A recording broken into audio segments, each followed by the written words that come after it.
Assalamualaikum warahmatullahi wabarakatuh. Waalaikumsalam warahmatullahi wabarakatuh. Yang saya hormati Ibu Kepala Sekolah SD Negeri Mantingan. Yang saya hormati Bapak dan Ibu Guru SD Negeri Mantingan. Pertama-tama mari kita panjatkan puji syukur kehadirat Tuhan Yang Maha Esa yang telah memberi kesempatan pada kita semua kita bisa berkumpul pada siang hari ini di SD Negeri Mantingan. Tidak lupa pula kita panjatkan dan kita tunggu-tunggu syafaatnya, yaitu Nabi besar kita Nabi Muhammad SAW yang selalu kita nantikan saatnya di yaumul qiyamah. Saya ucapkan banyak terima kasih kepada Bapak Ibu yang sudah meluangkan waktunya untuk mengikuti diseminasi dari Ibu Dwiani Maryunita SPD dalam pembukaan acara pada siang hari ini. Langsung saja saya bacakan susunan acaranya. Yang pertama adalah pembukaan, yang kedua pemaparan materi, yang ketiga sesi tanya jawab, dan yang terakhir adalah penutup. Untuk membuka acara hari ini, marilah kita membaca tahmid bersama-sama. Basmalah bersama-sama. Bismillahirrahmanirrahim. Untuk acara berikutnya, saya serahkan kepada Ibu Dwiani Maryunita untuk mengikuti diseminasi dari Ibu Dwiani Maryunita SPD. Maka dari itu waktu dan tempat saya serahkan kepada Ibu Dwiani Maryunita SPD. Saya persilahkan untuk menyampaikan. Assalamualaikum warahmatullahi wabarakatuh. Untuk mukadimah dari depan, terima kasih Bapak Ibu Guru SD Negeri Mantingan yang telah meluangkan waktunya untuk menghadiri undangan saya untuk mengikuti diseminasi aksi nyata modul 1.4 tentang budaya positif. Nah, jadi tugas saya pada calon guru penggerak ini adalah nanti menyebarkan pemahaman dan penerapan pengalaman budaya positif.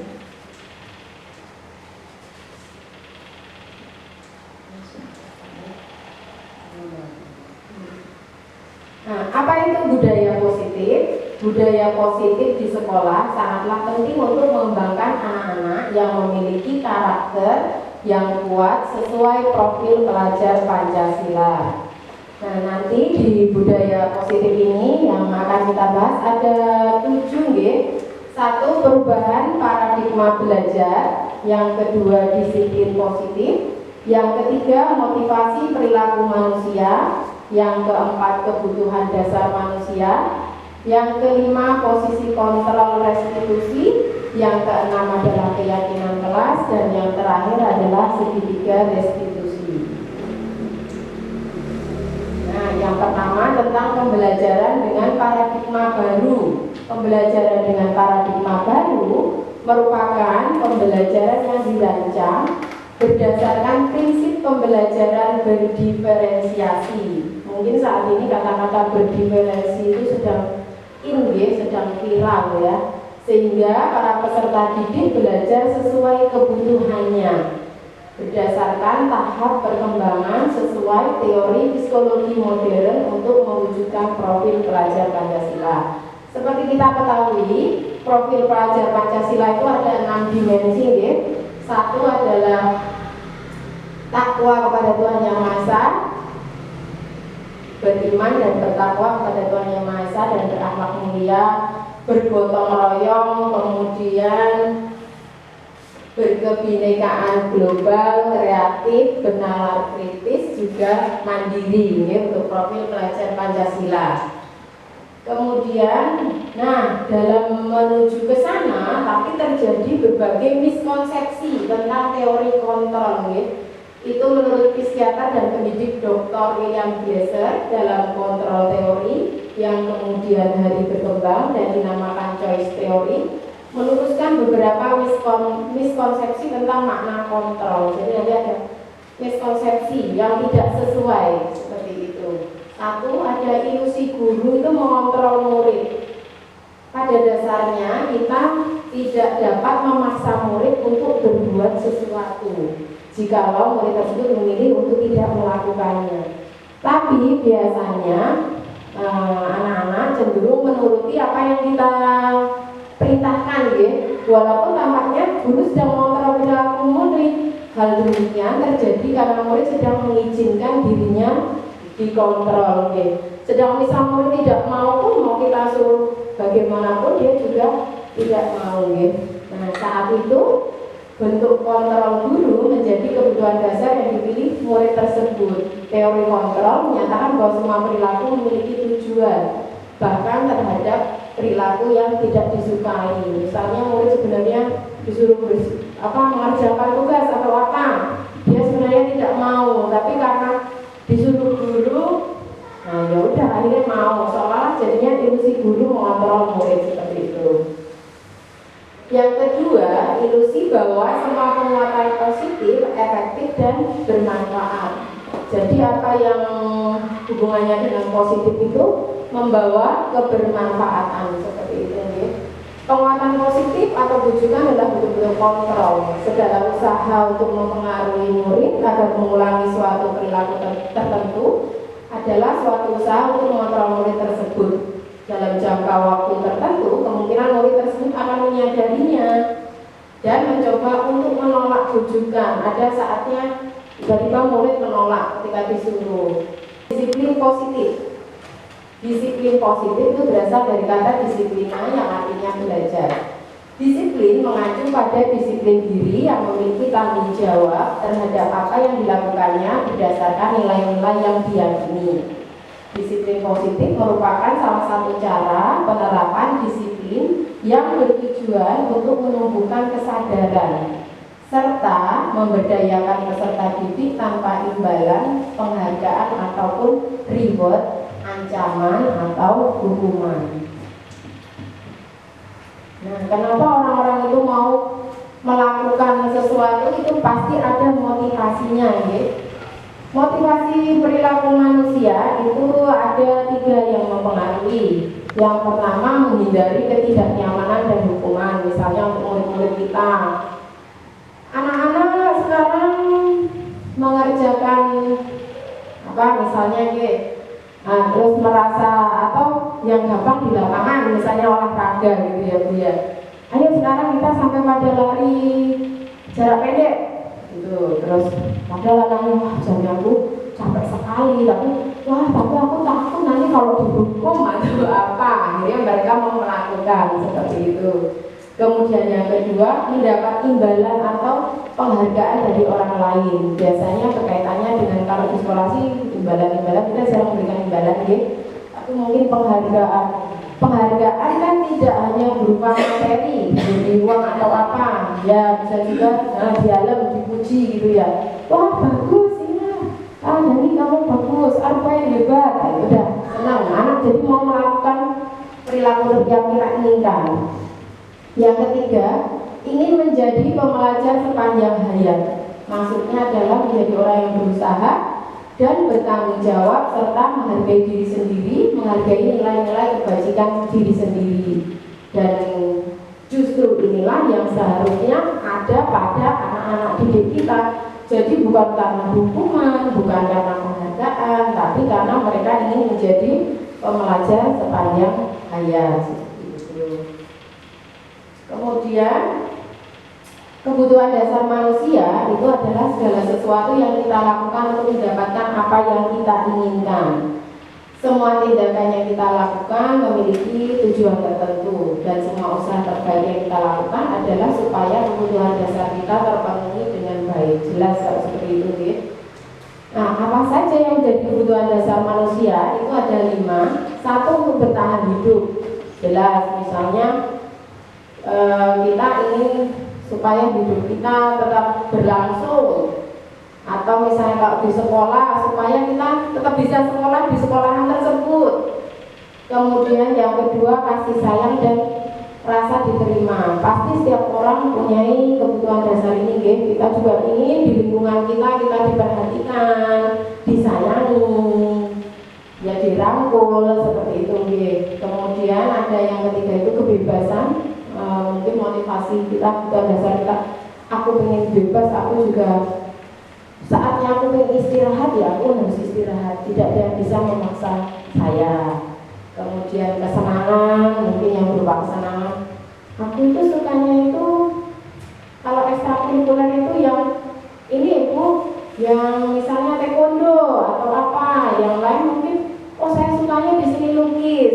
Nah itu yang kesenangan, berkaitan dengan kesenangan masing-masing. Atau motivasinya, kebutuhan dasarnya itu tentang penguasaan, ingin menguasai. Kadang kita secara tidak sengaja di dalam suatu lingkungan kita ingin menjadi yang bisa menguasai gitu ya, bukan yang tertindas seperti itu. Nah, ada posisi kontrol restitusi.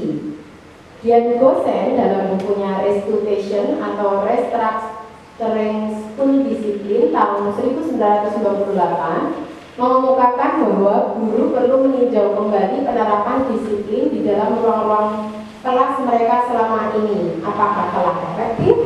Apakah berpusat, memerdekakan, dan memandirikan murid? Bagaimana dan mengapa? Melalui serangkaian riset dan berdasarkan pada teori kontrol Dr. William Bresser, Gosen berkesimpulan ada 5 posisi kontrol yang diterapkan seorang guru, orang tua, ataupun atasan dalam melakukan kontrol. Kelima posisi kontrol tersebut adalah 1. Penghukum. Seorang penghukum bisa menggunakan hukuman fisik maupun verbal. Guru-guru yang menerapkan posisi penghukum akan berkata, patuhi aturan saya, atau awas gitu ya, atau kamu selalu saja salah. Ini yang posisi sebagai penghukum. Yang kedua ada posisi membuat rasa bersalah. Pada posisi ini biasanya guru akan bersuara lebih lembut. Pembuat rasa bersalah akan menggunakan keheningan yang membuat orang lain merasa tidak nyaman, bersalah, atau rendah diri. Kata-kata yang keluar dengan lembut itu seperti, ibu sangat kecewa sekali dengan kamu, atau berapa kali bapak harus memberitahu kamu ya, atau gimana coba kalau orang tua kamu tahu kamu berbuat begini. Ini posisinya sebagai penghukum. Yang ketiga itu adalah sebagai teman. Sebagai teman, guru pada posisi ini tidak akan menyakiti murid, namun akan tetap berupaya mengontrol murid melalui persuasi atau ajakan. Guru di posisi teman menggunakan hubungan baik dan humor untuk mempengaruhi seseorang. Mereka akan berkata, ayo bantulah demi bapak ya. Ayo ingat tidak bantuan bapak selama ini. Ya sudah, kali ini tidak apa-apa, nanti ibu bantu bereskan. Nah itu adalah posisi kontrol guru sebagai teman. Mungkin sesekali kita akan melakukan sebagai teman ini, ya. Atau yang keempat itu nanti ada pemantau. Memantau berarti mengawasi. Pada saat kita mengawasi, kita bertanggung jawab atas perilaku orang-orang yang kita awasi. Pertanyaan yang diajukan seorang pemantau, misalnya, peraturan apa? Apa yang telah kamu lakukan? Sanksi atau konsekuensinya apa? Nah, yang terakhir adalah manajer. Manajer adalah posisi di mana guru berbuat sesuatu bersama dengan murid, mempersilahkan murid mempertanggungjawabkan perilakunya, mendukung murid agar dapat menemukan solusi atas permasalahannya sendiri. Di posisi manajer, murid diajak untuk menganalisis kebutuhan dirinya ataupun kebutuhan orang lain. Di sini penekanan bukan pada kemampuan membuat konsekuensi, namun dapat berkolaborasi atau bekerja sama dengan murid bagaimana memperbaiki kesalahan yang ada. Seorang manajer akan berkata, apa yang kita yakini, kembali ke keyakinan kelas. Kemudian nanti ada keyakinan kelas ya.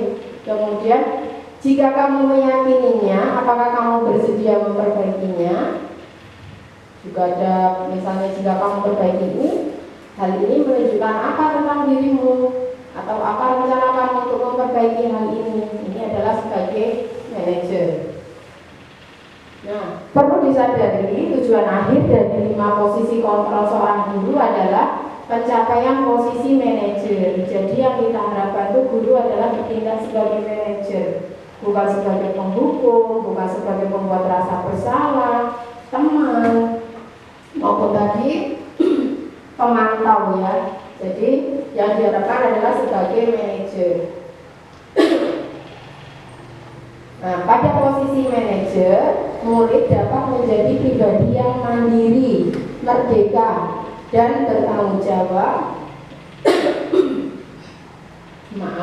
atas segala perilaku dan sikapnya yang pada akhirnya dapat menciptakan lingkungan yang positif, nyaman, dan aman. Itu untuk yang manajer. Nah, kalau ciri-cirinya ini saya jelaskan lagi di sini. Ada ciri-ciri posisi kontrol tadi. Kalau yang penghukum, nada suaranya tinggi. Kamu bagaimana? Sambil matanya melotot, menghardik, itu penghukum, jelas ya. Kemudian yang membuat merasa bersalah dengan suara memelas atau sedih, ya, itu kecewa sekali. Sedangkan teman, ada suaranya ramah, akrab, bercanda, karena kita posisikan sebagai teman. Kemudian ada yang pemantau, nada suaranya pintar, bahasa bukunya formal. Yang terakhir tadi manajer, nada suaranya tulus, bahasa tubuh tidak kaku, dan mempersilahkan murid mempertanggungjawabkan perilakunya, mendukung murid agar dapat menemukan solusi atas permasalahannya sendiri. Itu yang manajer. Nah, ini yang keyakinan kelas tadi, yang pada saat manajer ditanyakan apa keyakinan kelas yang kita miliki. Nah, seperti kita ketahui di kelas Bapak Ibu pasti ada pertama peraturan kelas ya Bapak Ibu ya. Nah, ternyata sekarang yang kita harapkan itu bukan peraturan kelas, tetapi keyakinan kelas. Mengapa? Karena pada peraturan itu biasanya dibuat satu pihak tanpa melibatkan murid. Sedangkan kalau keyakinan kelas, yaitu nilai-nilai kebajikan universal yang disepakati secara tersirat dan tersurat, lepas dari latar belakang suku, negara, bahasa maupun agama. Seseorang akan lebih tergerak dan bersemangat untuk menjalankan keyakinannya daripada hanya sekedar mengikuti serangkaian peraturan tertulis tanpa makna. Biasanya kita di awal pembelajaran membuat peraturan kelas, bahkan mungkin ada dari Bapak Ibu yang bersama-sama, yuk kita buat peraturan kelas kita apa yuk, mungkin gitu ya. Nah, tapi ada mungkin kita yang asal nyari di Google atau Pojbret, kita tempelkan gitu. Saya pun begitu, itu masih ada peraturan kelas senang itu. Dulu di awal setahu saya ya wes mencari membuat peraturan kelas yang harus kita patuhi bersama-sama. Ternyata setelah saya mempelajari modul 1 dari tentang budaya positif ini, itu kurang bagus ya. Jadi yang lebih baiknya itu keyakinan kelas. Kita bersama murid sama-sama membuat kesepakatan dari peraturan kelas. Akhirnya saya dari peraturan kelas ini saya bicarakan lagi dengan murid-murid saya di kelas 6. Kemudian kita buat menjadi keyakinan kelas. Dan untuk keyakinan kelas kita hindari kata-kata yang bersifat negatif. Yang kita gunakan itu positif. Misalnya tadinya peraturan kelasnya tidak boleh lari-lari di kelas. Nah, kita ganti kata-katanya menjadi berjalanlah di koridor, seperti itu. Nah, terus kita buang tempat pada tempatnya itu. Jadi menggunakannya kata-kata yang positif. Kadang juga otak kita kalau ada jangan itu kita malah terpancing, jangan dilihat, malah penasaran. Terus akhirnya kamu kan ini di sini, iya kan, seperti itu. Jadinya kita sebaiknya hindari kata-kata yang tidak dan jangan. Kita gunakan kata-kata positif seperti itu.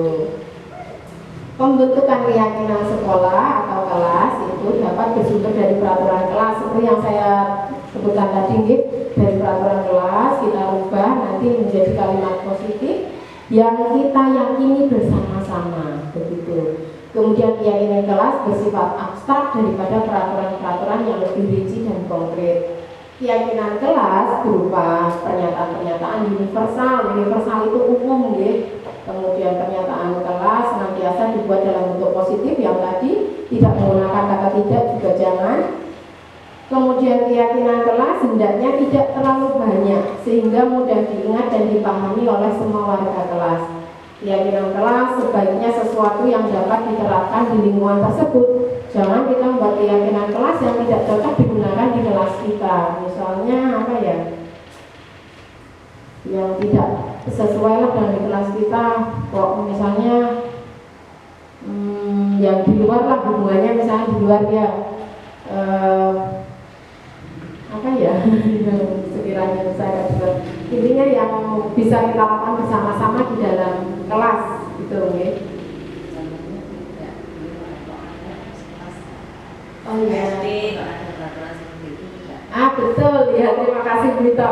Misalnya menurut Bu Ito tidak boleh merokok. Iya, memang anak SD pun jelas memang tidak merokok, dan di lingkungan sekolah juga sudah diterapkan bahwa kita bebas dari asap rokok seperti itu.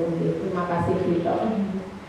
Kemudian semua warga kelas hendaknya ikut berkontribusi dalam pembuatan keyakinan kelas lewat kegiatan curah pendapat bersama-sama. Jadinya enggak hanya guru dan satu orang murid saja, tapi semuanya. Kemudian yang terakhir, bersedia meninjau kembali keyakinan kelas dari waktu ke waktu. Mana yang sekiranya masih perlu kita jadikan keyakinan kelas, kita buat lagi untuk keyakinan kelas. Untuk di kelas 6 kebetulan tertutup ini layar proyektor, itu justru ada keyakinan kelas yang disepakati oleh siswa kelas 6.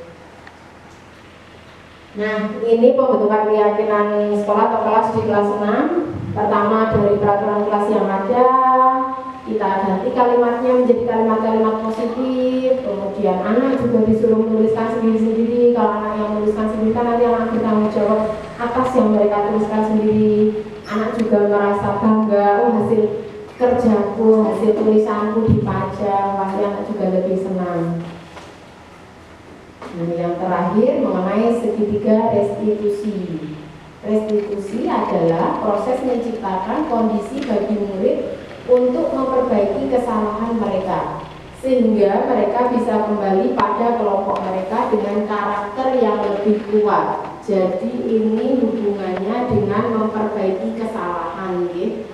Tapi dengan supaya mereka bisa kembali ke kelompok mereka. Misalnya kelompok murid-murid ya, kembali ke kelompoknya murid-muridnya lagi dengan karakter yang lebih kuat. Maksudnya adalah dengan karakter yang lebih baik.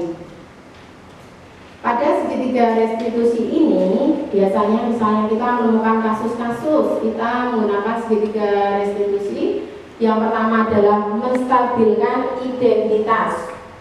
Nah, pada menstabilkan identitas ini, itu setiap orang pasti pernah melakukan kesalahan, kata-kata yang keluar kita seperti itu. Atau kamu bukan satu-satunya yang pernah melakukan ini. Untuk pertanyaan yang kita katakan kepada murid kita. Yang kedua adalah validasi tindakan yang salah, yaitu misalnya kamu tentu punya alasan mengapa melakukan ini, atau adakah cara yang lebih efektif untuk mendapatkan apa yang kamu butuhkan. Itu yang kita tanyakan kepada murid pada saat validasi tindakan yang salah. Yang ketiga, menanyakan keyakinan. Nah, keyakinan kelas apa yang telah kita sepakati? Kamu ingin menjadi orang yang seperti apa? Itu salah satu contoh-contohnya pertanyaan yang kita gunakan pada saat anak melakukan kesalahan. Nah, kemarin saya juga dapat tugas untuk menyelesaikan kasus yang terjadi di kelas saya. Itu kemarin kebetulan juga ini bukan settingan. Harga kebetulan ditanya tidak mengerjakan PR. Kemudian yang saya lakukan, ini videonya sebenarnya ada sih, tapi nanti kalau mau dilihat mungkin setelah akhir slide-nya saja.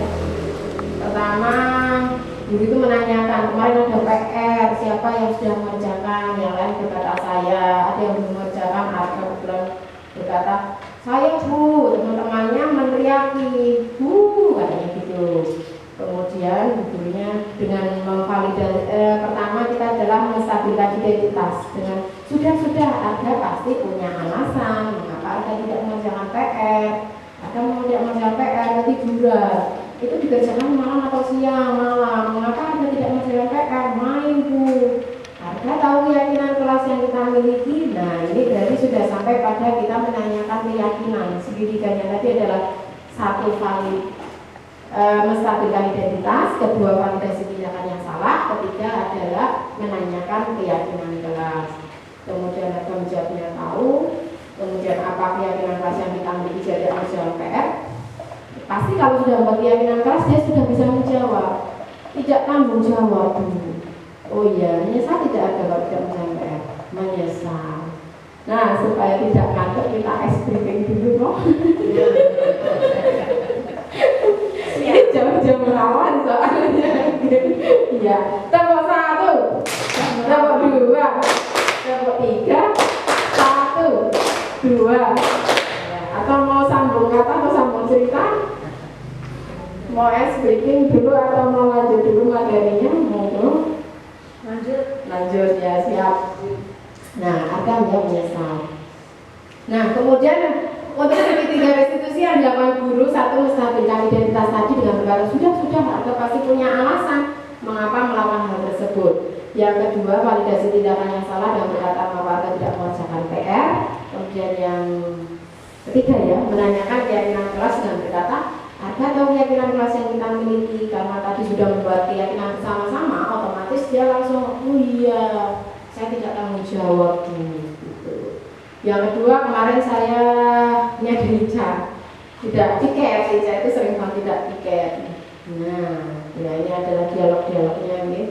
Katanya karena di rumah cuma ada saya, ibu dan adik. Kalau berangkat sekolah saya biasanya diantar ibu.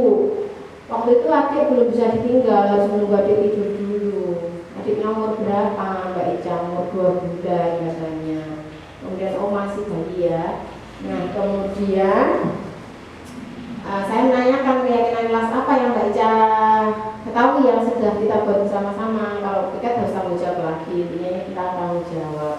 Jadi anak sudah bisa menjawab, oh dia tidak melakukan atau mengkhianati keyakinan kelas yang telah dibuat gitu ya tanpa kita harus. Kenapa tidak tiket? Ya penghukum tadi kembali. Kalau penghukum itu biasanya ada luka, akan menyakiti perasaan anak-anak murid ketika kita kok kamu tidak mau mengerjakan PR? Seharusnya kamu itu tugasmu adalah belajar.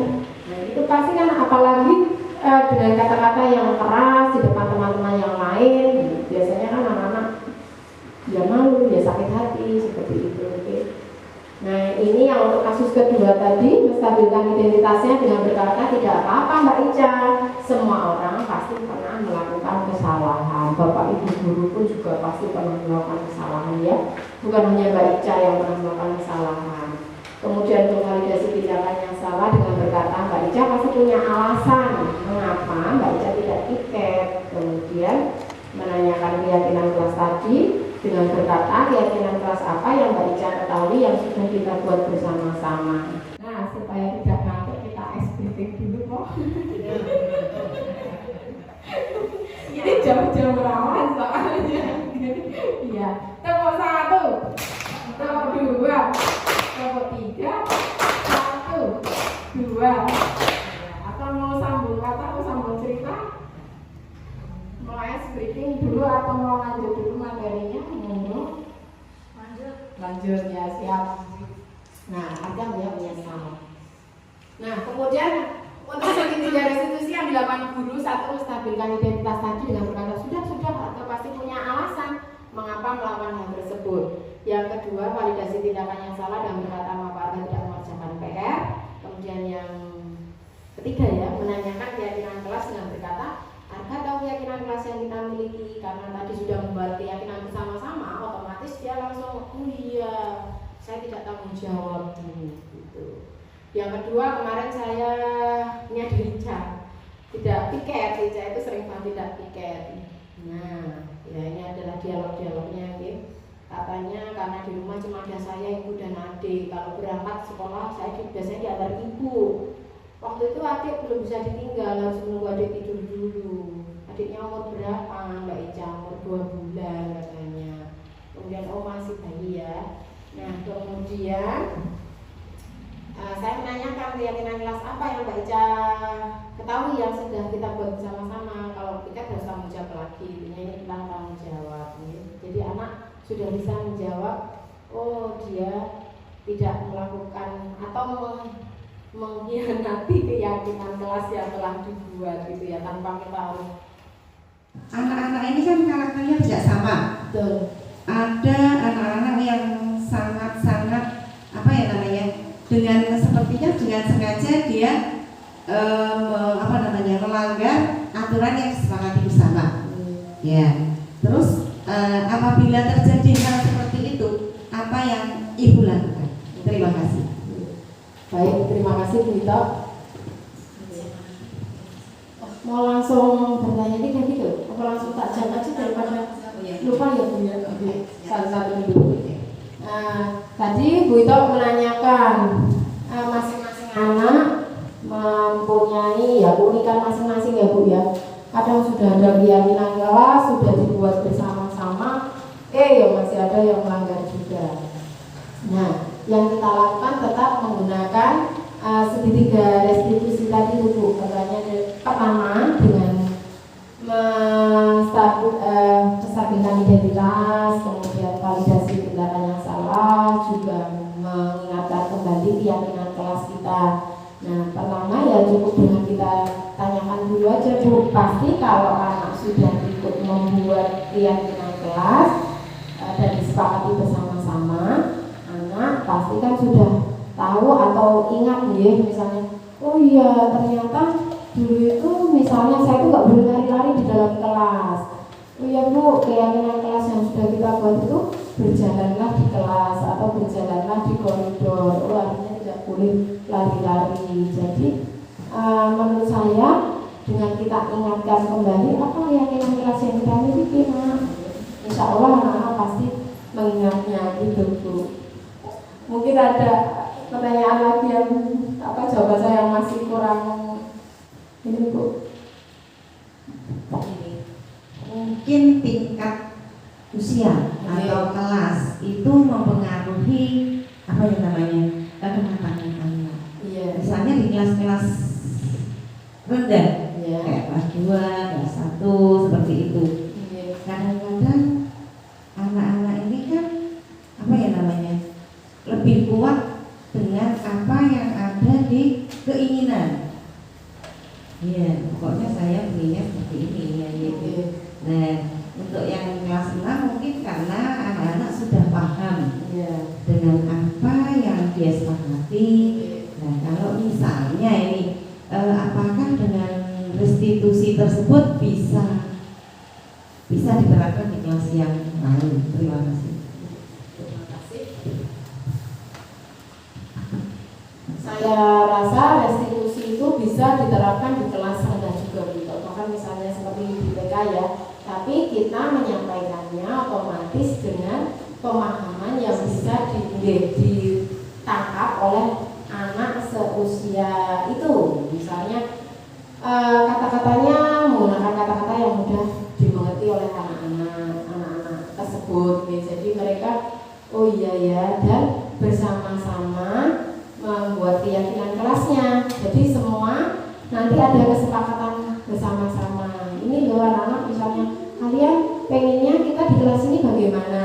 Atau kita dapat bersumber dari peraturan tadi Bu, peraturan yang ada. Terus anak-anak ini peraturannya kita jadikan keyakinan kelas ya, diganti dengan kalimat-kalimat positif. Nah pada saat kita membuat kalimat positif itu kita jelaskan dengan bahasanya mereka seperti itu. Insya Allah kalau anak-anak kita memberitahukannya dengan bahasa mereka yang mudah diterima mereka, bahkan kalau anak kecil itu ingatannya setahu saya juga lebih aja mungkin daripada yang anak-anak besar. Juga nyeleleknya kayaknya menurut saya malah lebih nyelelek sih gede-gede biasanya lebih berani melawan meskipun mereka untuk kata-kata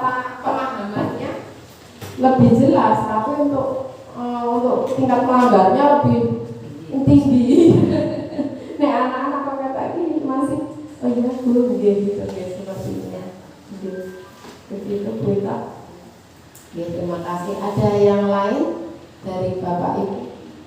Boleh tentang keyakinan kelas atau budaya positif atau mungkin yang saya ini belum saya masukkan itu ada pemberian hukuman dan penghargaan. Ternyata setelah saya pelajari modul 1.4 ini, kita tidak boleh, bahkan penghargaan pun di sini dikatakan tidak boleh. Mengapa? Karena yang kita harapkan tuh anak itu terus nggak jaga kayak gitu Bu. Apalagi padahal penghargaan ya bukan terus dikasih barang atau apa gitu ya. Enggak, tapi mungkin yang diharapkan itu supaya dalam diri anak-anak tumbuh kesadarannya sendiri, supaya mereka melakukan hal-hal yang baik gitu, bukan karena adik penghargaan atau malah dihukum, punishment and reward ya, kalau hukuman dan penghargaan itu ternyata tidak boleh. Saya sendiri kadang dulu masih sering ya kayak atau kadang masih mau hukum kasih ya nggak teke atau apa gitu, masih ada gitu ya. Ternyata tidak ya, sedikit demi sedikit kita mulai ubah gitu. Bu Reni mungkin ada yang mau ditanyakan?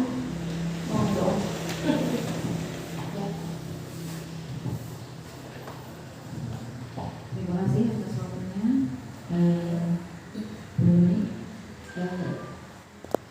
Yang ingin saya tanyakan dari laporan ini awal saja, ini mungkin simpel sederhana, ya. Tapi menurut saya ini sangat penting untuk kita semua sebagai pendidik di sekolah dasar, karena baru tingkat dasar, jadi untuk bekal mereka di selanjutnya. Tadi masalah motivasi perilaku manusia. Salah satu poinnya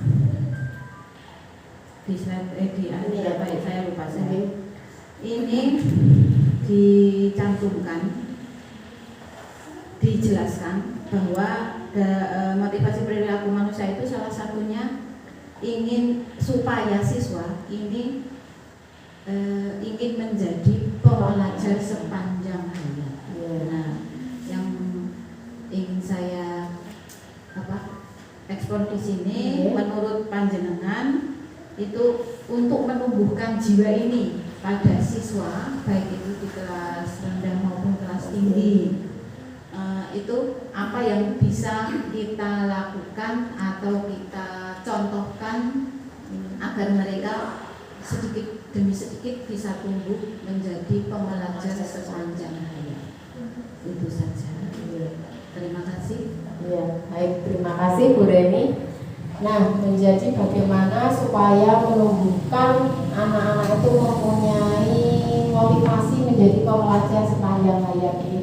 Nah, tadi Bu Reni pun secara ini saya tadi udah langsung tik gitu tuh. Tapi ternyata Bu Reni juga udah menyampaikan sendiri. NX mode. Terima kasih, maaf gangguan teknis ini ya. Oke.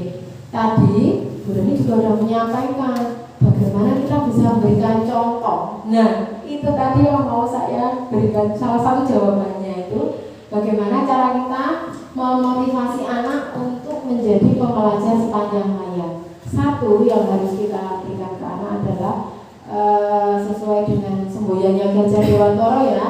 Ingarso suntulodo ing madya mangunkarso tutwuri handayai. Ingarso suntulodo artinya kita di depan harus memberi contoh. Yang kedua, ing madya mangunkarso artinya di tengah kita memberikan semangat atau dukungan. Yang tutwuri handayai di belakang kita memberikan dorongan. Nah, itu tadi supaya anak-anak itu motivasinya menjadi pembelajar sepanjang hayat yang harus kita berikan adalah memang contoh. Kita sebagai guru itu harus memberikan contoh kepada anak-anak kita supaya anak-anak kita setidaknya juga merasa oh iya ternyata yang dilakukan misalnya Bu Reni itu apik ya, saya juga Bu Reni itu belajar terus kreatif, wah saya ingin seperti Bu Reni gitu. Nah jadi kita harus bisa memberikan contoh kepada anak-anak kita. Selain juga itu, kita juga selalu mengingatkan Bu, kalau menurut saya Bu, misalnya anak, ya namanya manusia, kita aja yang orang tua, kadang mood kita juga naik turun, ya kadang wah kita habis semangat tiba-tiba anjlok, duh kok males banget ini ngomong. Nah itu kita perlu tadi itu yang Eman dia bangun Karso tadi itu, kita sebagai pendidik, sebagai guru, ayo kita berikan motivasi secara terus-menerus pada anak kita. Kayak loh, guru sing ngawasi kalian AMBK aja udah sampai S2 mau S3, pintar tau itu kalian belajar sendiri kok. Nah mungkin dengan memberikan contoh-contoh yang di luar anak-anak, atau mungkin memberikan contoh tokoh-tokoh yang berhasil, atau presiden, atau apa yang menjadi kebanggaan anak-anak gitu. Jadi kalau menurut saya ya tadi kita sendiri sebagai pendidik harus memberikan contoh terlebih dahulu. Kita ya kalau pengen anak-anak kita rajin belajar, otomatis kita ya harus sering belajar. Saya juga ini kalau misalnya pengen anak-anak kita jadi anak-anak yang sadar lingkungan, ya kita sendiri harus berikan contoh. Oh iya, kita juga harus sadar terhadap lingkungan kita. Nah, terus juga selalu mengingatkan anak-anak, ya ayo kita harus belajar. Pokoknya kita harus belajar, bahkan di agama aja, kok Pak Kiai dan Bu Deni yang kita harus belajar sepanjang hayat dalam bahasa agama.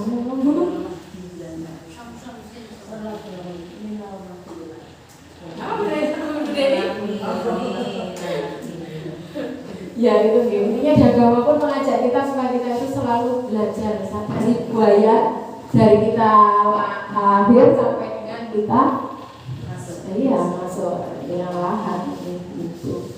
Mungkin mungkin yang masih belum serak. Oke, terima kasih Bu Deni. Bu Deni, Bu Mani, Bu Ida.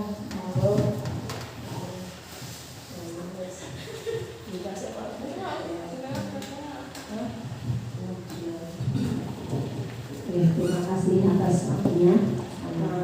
Saya tertarik sekali dengan pemaparan yang dulu tentang tidak salah tentang segitiga restitusi. Segitiga restitusi. Simpel saja pertanyaan. Mungkin saya kurang paham atau kurang, tapi intinya saya simpel saja pertanyaan saya. Seorang guru atau pendidik itu berusaha bagaimana ketika kita menegur atau menasihati siswa itu jangan sampai meninggalkan trauma di dalam peserta didik. Pertanyaan saya simpel saja, dan saya juga tidak menginginkan jawaban yang terlalu idealis. Saya inginnya nyontoh dulu saja ketika menghadapi situasi yang misalnya ketika anak itu sudah terlanjur mendapatkan seperti tadi yang di dialognya antara Bu Nani dengan Arga karena tidak mengerjakan PR. Teman-temannya si Arga itu seperti menyurai karena nggak mengerjakan PR. Itu secara tidak langsung si anak itu sudah mendapatkan trauma dari temannya. Nah, sekarang tindakan apa yang bisa dilakukan oleh seorang pendidik untuk bisa kembali mengembalikan mentalnya anak agar tidak terjadi trauma seperti ini. Tidak usah terlalu idealis, dulu saja yang bisa lakukan, besok saya tak ambil. Oh iya, terima kasih Bu Deni. Jadi kembali lagi, kalau kita menghadapi suatu kasus, kita menggunakan segitiga restitusi ini tadi. Satu dengan menstabilkan identitas. Memang anak-anak yang salah biasanya pun otomatis dia juga sudah punya rasa keliru. Mesti juga sudah seperti itu ya dalam artinya. Oh tambah disurai, tambah ya. Nah kita harus menggunakan dengan menstabilkan identitas. Dengan kata-katanya bisa kita menggunakan setiap orang pasti pernah melakukan kesalahan, atau kamu bukan satu-satunya yang pernah melakukan kesalahan gitu. Atau mungkin sudah kalau di kasusnya Arga tadi saya nggak blok ini ya, saya langsung sudah nggak apa-apa gitu. Itu termasuk yang menstabilkan identitas dulu. Kemudian setelah kita stabilkan identitas adalah validasi tindakan yang salah. Kalau dia tadi tidak mengerjakan PR, kita tanya, Arga pasti punya alasan mengapa agar tidak mengerjakan PR. Atau misalnya nanti ada siswa yang melakukan kesalahan berkelahi dengan teman atau bagaimana, nah kamu pasti punya alasan mengapa kamu kok memukul temanmu, misalnya seperti itu ya.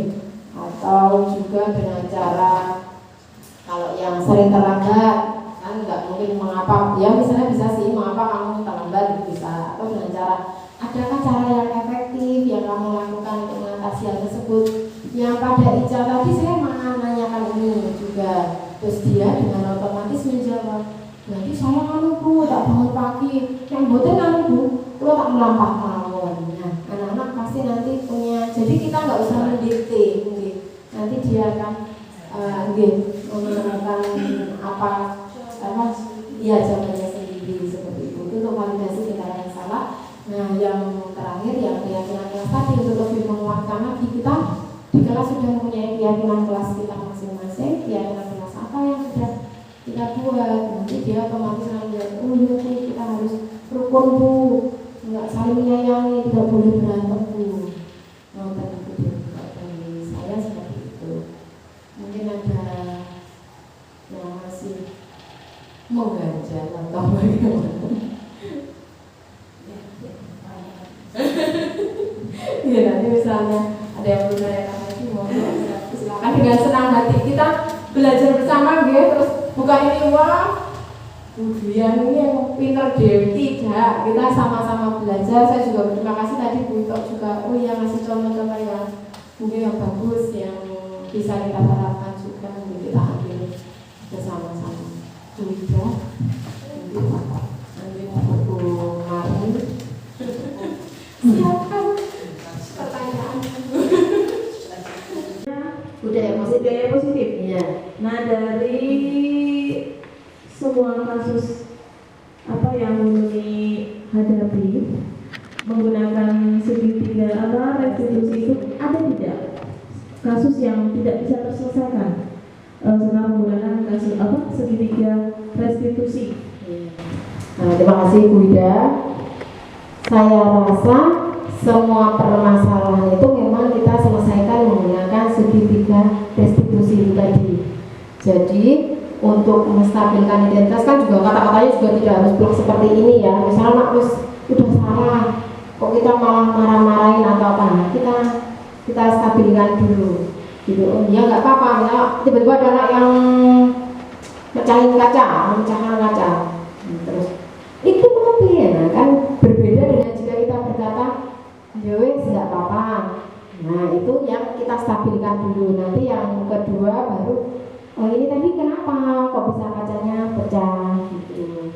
Sampai selanjutnya sampai dengan keyakinan jelas. Jadi kalau menurut saya justru semua permasalahan itu kita selesaikan dengan menggunakan segitiga restitusi ini tanpa meninggalkan sakit hati, dendam, gitu Bu Ida, atau anak merasa rendah diri jadian gitu. Berarti ini kan karena ini kan ilmu baru, baru tahu saya ada segitiga restitusi. Setelah Bu Nuni mempraktekkan langsung untuk kasus-kasus yang di kelas ternyata bisa digunakan. Berarti ini kan nanti bisa saya terapkan di kelas saya karena masukan untuk saya. Mungkin itu saja dari saya. Terima kasih pemaparan tentang segitiga restitusi ya untuk menanggapi kasus-kasus di kelas, karena pasti kita juga walaupun juga cuma guru kelas, guru maba kan pasti punya permasalahan dengan siswa. Kita sulit menyelesaikan masalahnya. Nah, dengan ada teori segitiga restitusi besok bisa diterapkan sehingga kita bisa menyelesaikan permasalahan kita di kelas. Jadi itu saja dari saya. Terima kasih. Terima kasih Bu Ida. Jadi seperti itu betul yang dikatakan Bu Ida ya, tidak hanya guru kelas, guru mapel tuh bisa menggunakan ini, atau Pak Gopur sebagai penjaga, misalnya ada anak yang pasti pas bermain atau apa bisa, tapi kita memang harus sabar ya, kita harus secara bertahap dengan 3 tahapan. Yang tadinya misalnya kita biasanya itu kita rubah, memang harus pelan-pelan. Saya juga sedang belajar ini. Boleh Bu ya. Kalau yang teori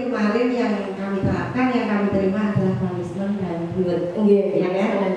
Jadi segitiga restitusi ini memang baru. Benar-benar saya juga baru mendengar saat ini. Kalau begitu untuk reward dan punishment itu sekarang tidak dilakukan. Iya Bu, saya juga apa ya kemarin kaget, waduh kenapa reward nggak boleh ya? Ternyata di balik reward itu katanya ada hukuman gitu Bu. Iya, Jadi saya ya membuat anak-anak entah jaga mungkin ya atau berharap imbalan. Bongbong, tentang bongbong. Nah, seperti menipu gitu kok gimana ya Bu ya? Terima kasih saya dengan ilmunya ini karena yang saya terapkan, yang saya gunakan itu teori yang kemarin ya, itu dengan punishment dan reward. Dan itu kalau memang sekarang ada teori lebih bagus, ada teori baru yang lebih bagus, insya Allah kami juga akan berusaha untuk menerapkan di kelas kami. Terima kasih. Sing Brito, terima kasih. Tepuk tangan untuk Brito. Ini bukan reward ya.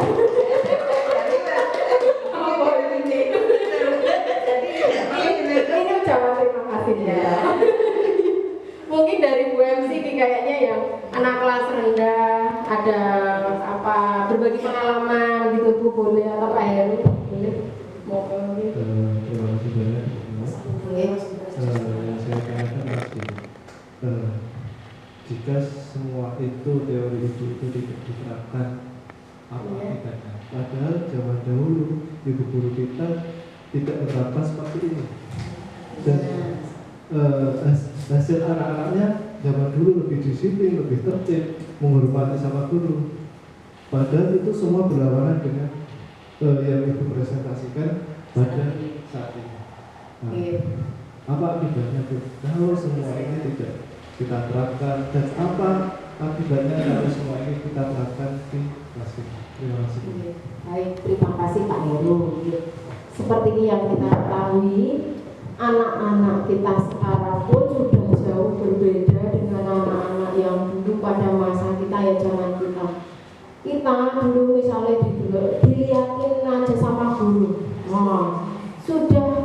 sudah dirasa, aduh kenapa ini ya, aku salah apa ya, itu Pak Heru. Nah, terus kalau anak-anak sekarang seperti yang kita ketahui, anak-anak sekarang itu boro-boro kita liatin, kita kadang sampai harus harus seperti itu. Nah, mengapa sekarang kita akhirnya memakai teori ini? Karena anak-anak zaman sekarang sangat berbeda dengan anak-anak yang dulu Pak Heru begitu. Kalau kita buta frontal, mungkin juga pengaruhnya sekarang kan sudah banyak sekali ya, ada HP ya, kita ikut-ikutan dari mana-mana, dan sesuatu yang keras atau yang salah ya itu kita tidak bisa, sesuatu yang keras harus dilakukan dengan kekerasan itu sekarang kayaknya kan sudah nggak bisa lagi, malah bakalannya menjadi bengkok gitu. Kalau misalnya besi wis hapus kita kerasi, lama-lama malah bengkok, bahkan anak itu bisa dendam. Sebenarnya materi ini banyak sekali Pak Heru, seperti yang di hukuman. Kalau dulu bahkan ada nih, kalau dulu itu malah berlaku penghukum loh Pak. Misalnya kita ilmunya panjang langsung di tek ya, terus kita nggak perhatikan guru, wah penghapus malah nyakur gitu. Dulu itu bahkan dengan gitu. Nah, kalau sekarang satu orang tua saja misalnya dilapori anaknya, Pak, Bu, aku mau dibalap apa di ini Pak, hapus ya Pak, hapus sama Pak Guru. Nah, orang tuanya aja iya coba ke sekolah atau langsung main di media sosial. Guru ini tanpa konfirmasi terlebih dahulu. Itu Pak. Jadi salah satu yang kita lakukan mengapa kita menggunakan segitiga restitusi itu karena itu perkembangan zaman dan masa saat ini memang sudah berbeda. Makanya itu alangkah saya juga setelah belajar ini, Ki Hajar Dewantara itu orang zaman dulu, tapi kok pemikirannya itu iya udah jauh ke depan. Sudah anak kita sebagai pendidik itu hanya bisa menemani tumbuh kembang anak-anak kita sesuai dengan zamannya, gitu Pak. Untuk demi kodrat dan zamannya, untuk keselamatan dan kebahagiaan mereka setinggi-tingginya. Saya justru Ki Hajar Dewantara kok bisa pemikirannya sampai seperti itu, luar biasa gitu. Terus ya benar, berarti kalau yang zaman dulu kita terapkan itu terus ya kalau Pak dulu kan anak manut banget nih, manut terus hormatnya sekali dengan guru itu banget gitu. Kalau sekarang aja wis keren apa piye Pak, Bu, gitu loh ya. Apa ibu kok ngambil ibu mau ibu?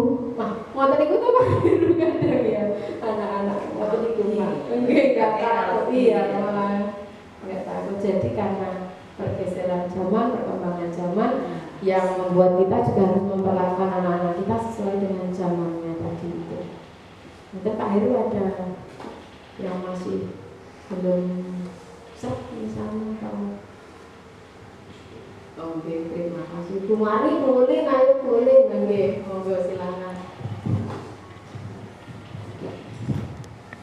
Terima kasih atas pengakuannya. Mungkin dipaparkan saya sedikit ngasih ya. Tadi sudah dipaparkan oleh Ibu Briani Mari terkait adanya manajer kelas ya. Manajer, posisi Mbak, posisi guru. Ya, posisi guru ya. Dan itu paling relevan diterapkan seperti itu ya. Iya, betul Mbak Ulen. Yang saya itu posisi yang teratas yang tertinggi ya. Iya. Yang ingin saya tanyakan mungkin bisa saya terapkan untuk diri saya sendiri, yaitu bagaimana seorang guru itu dapat memaksimalkan dan mengelola siswa itu dalam konteks sebagai manajer kelas, khususnya itu untuk kelas baru kelas 1 atau kelas 2 itu bagaimana biar supaya optimal maksimal itu bagaimana? Iya, terima kasih Mbak Win. Ya, jadi posisi kontrol restitusi tadi kan ada 5 ya. Yang pertama adalah penghukum tadi itu sebaiknya tidak kita pakai karena akan meninggalkan rasa sakit hati, dendam dan sebagainya. Yang kedua, membuat rasa bersalah juga ya tidak perlu.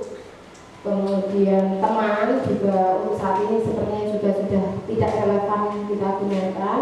Pemantau juga yang sebaiknya kita gunakan adalah yang manajer, karena pada posisi ini kita itu memancing siswa supaya anak-anak dapat bertanggung jawab atas segala perilaku dan sikapnya. Jadi kita nggak mendikte gitu Mbak Ulin, terutama dengan pertama sudah kita buat keyakinan kelas tadi itu. Cukup kita tanya saja, apa yang keyakinan kelas apa yang sudah kita buat anak-anak, misalnya anak pasti tidak perhatikan atau apa. Nanti masing-masing kelas pun pasti keyakinan kelasnya berbeda-beda sesuai dengan keinginan masing-masing anak-anak di kelas tersebut. Misalnya, Bu, kalau saya nggak usah makan dan minum di kelas aja Bu. Ya nggak apa-apa kalau itu sudah merupakan keyakinan kelas di kelas itu, buat apa-apa. Jadi misalnya kita buatnya keyakinan kelasnya makan dan minum harus di luar kelas. Jadi yang terpenting dari manajer ini adalah bagaimana kita itu mengajak anak menjadi pribadi yang mandiri dan bertanggung jawab atas perilakunya tanpa perlu kita nyuruh dikting dengan sudah ada keyakinan kelas tadi. Tapi yang pertama memang kita harus buat keyakinan kelas ini. Berarti berdasarkan kurikulum merdeka itu ya? Betul Mbak Ulin, berdasarkan kurikulum merdeka. Karena setiap anak juga mempunyai keunikan masing-masing. Nah, terus sebaiknya ini kita mulai menerapkan pembelajaran berdiferensiasi. Tapi saya baru mau belajar pembelajaran berdiferensiasi ini nanti setelah modul 1.4 ini, yaitu di modul 2. Berarti keyakinan kelas itu dari peraturan kelas. Betul, ya. Dari peraturan kemudian Di- kita yang Dirubah menjadi kalimat positif, tapi bersama-sama dengan siswa. Iya, bersama siswa. Terus mana tahu yang mau kita jadikan keyakinan kelas kita. Iya, jadi anak-anak kalau mereka membuat keputusan mereka sendiri, otomatis mereka kalau diingatkan itu sudah langsung, oh iya ya Bu ya, gitu. Itu Mbak ini. jadi utama ini adalah keyakinan. Betul. Karena yang berasal dari murid. Kita yakin bisa melakukan gitu. Iya, tadi itu. Keyakinan kelasnya berarti yakin bisa melakukan. Iya, yang bisa melakukan itu. Terus yang relevan dengan di kelasnya tadi itu yang mana ya? Yang misalnya tadi kalau contohnya, tidak merokok ya memang nggak pas diterapkan di kelas kelas itu. Nggak boleh kayak gitu. Maksudnya tidak masuk dalam peraturan semesta. Iya, atau tidak masuk dalam peraturan kelas kelas. yang tidak pas. Misal kelas saya harus bersih. Nah, Itu masuk nggak kira-kira? Masuk selama. Masuk. Yang penting juga kesepakatan semua anak-anaknya itu Mbak di kelas. Satu apa ya? Kalau satu kelas, satu penghuni kelas lah gitu ya. Saya harus bersih. Jadi kan sama seperti nggak boleh makan sembarangan. Iya, gitu. Kalau di kelas 6 ini saya tertutup ini, gitu.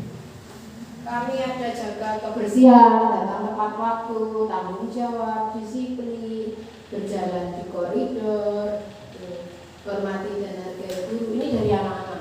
Jadi kalau anak-anak sudah yang menyampaikan sendiri, menyetujui, harusnya juga sebagai yang sudah menyetujui juga harus melaksanakan. Harusnya juga yang ditambah tanda tangan. Iya betul, itu lebih baik misalnya ada tanda tangannya. Anak-anak juga pasti lebih senang. Kayak aku sih gawe loh, ya tanda tangan itu dulu gitu. Tapi kalau untuk anak kelas bawah itu sebenarnya arahnya bagaimana arahnya? Arahnya pertama nek mau gampang dari peraturan kelas dulu Mbak Ulin. Mbak Ulin misalnya pengen peraturan kelasnya apa, tapi dibuat bersama anak-anak, intinya ya kesepakatan. Nah terus dari peraturan-peraturan itu kita buat kalimat positifnya Mbak Ulin. Mungkin Kalau misalnya anak teman jawabnya jabu dipancing. Ya aja. Oke istilahnya. Aku dibagi. Atau dipancing. Nek menurut kalian ki supaya kelasnya kita itu bagus, itu apa yang kita lakukan ya anak-anak gitu. Atau supaya nyaman, supaya rukun gitu, Mbak. Dengan bahasa dan tingkat pemahaman anak-anak di usianya itu kelas rendah dengan bahasa yang otomatis yang konkret ya. Nah, kalau yang atas pun sudah bisa dengan ungkapan atau yang abstrak itu udah paham. Ya, sini kelas rendah kan biasanya belum.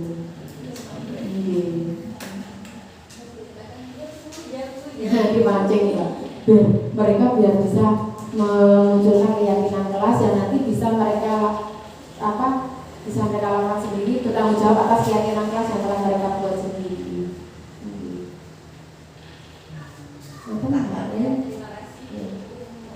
Sama-sama Mbak Ulin, Bu Marni, Sampun. Ada yang mau ditanya lagi Bapak dan Ibu nopo ngantuk? Bu Tati?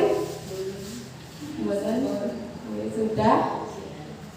Kalau sudah, saya kembalikan kepada Ibu pembawa acara.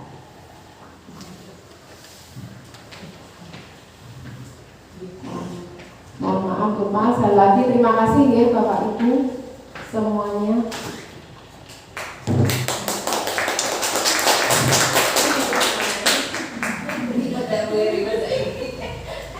Bukan belajar kok tamu. Apresiasi. Ya, iya betul.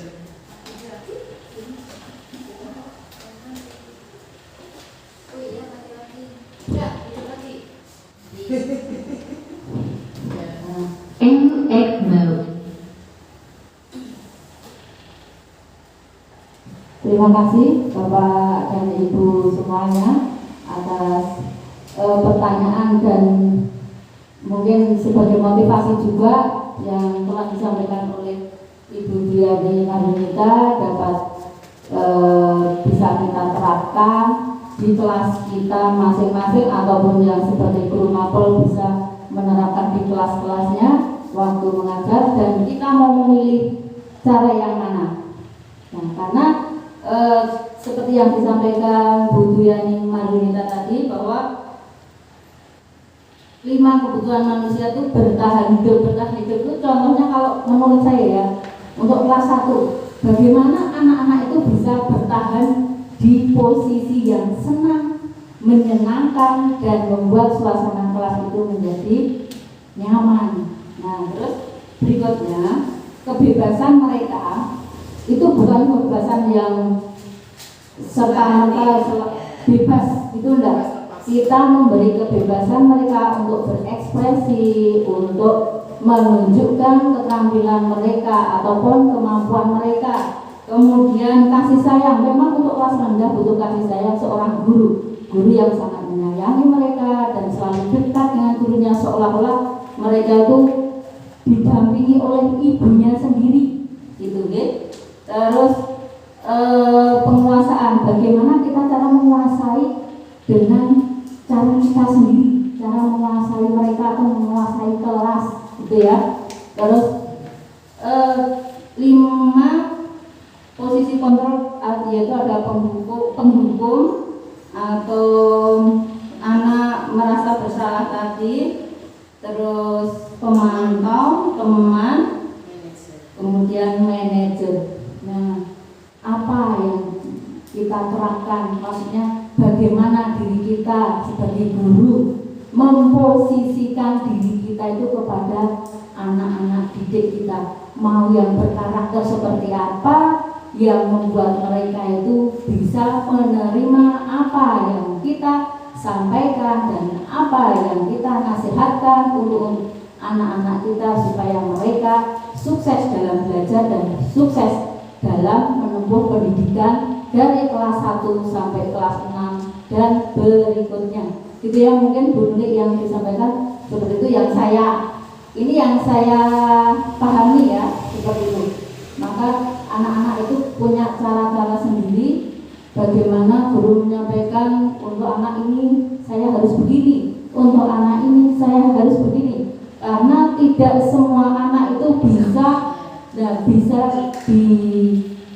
dinasehati dengan cara halus, keras, atau dengan cara yang lain. Yang penting itu anak-anak bisa menerima dan memahami, terus tidak membuat sakit hati. Karena kalau membuat sakit hati untuk anak sendiri, maka sama gurunya sendiri mereka tidak akan menghormati, gitu. Nah, seperti mungkin sering kita alami toh di sekolah sini, nggak hanya di sekolah sini, mungkin sekolah yang lain banyak sekali karakter anak yang berbeda-beda. Nggak ada anak yang nakal, tapi anak yang apa? Nah, gitu. Makanya siapa sih yang kurang? Berarti gurunya, kita saja yang kurang bisa mendidik lebih baik. Makanya kita harus selalu menggali agar anak-anak kita menjadi anak-anak yang baik. Memang tugas kita membuat anak itu menjadi baik dan menjadi lebih baik, gitu ya. Sudah, mungkin penyampaian materi diseminasi dari Ibu Dwi Agunita sudah cukup jelas kami terima. Mungkin acara ini saya tutup. Saya cukupkan sekian. Wabillahi taufiq wal hidayah. Wassalamualaikum warahmatullahi wabarakatuh.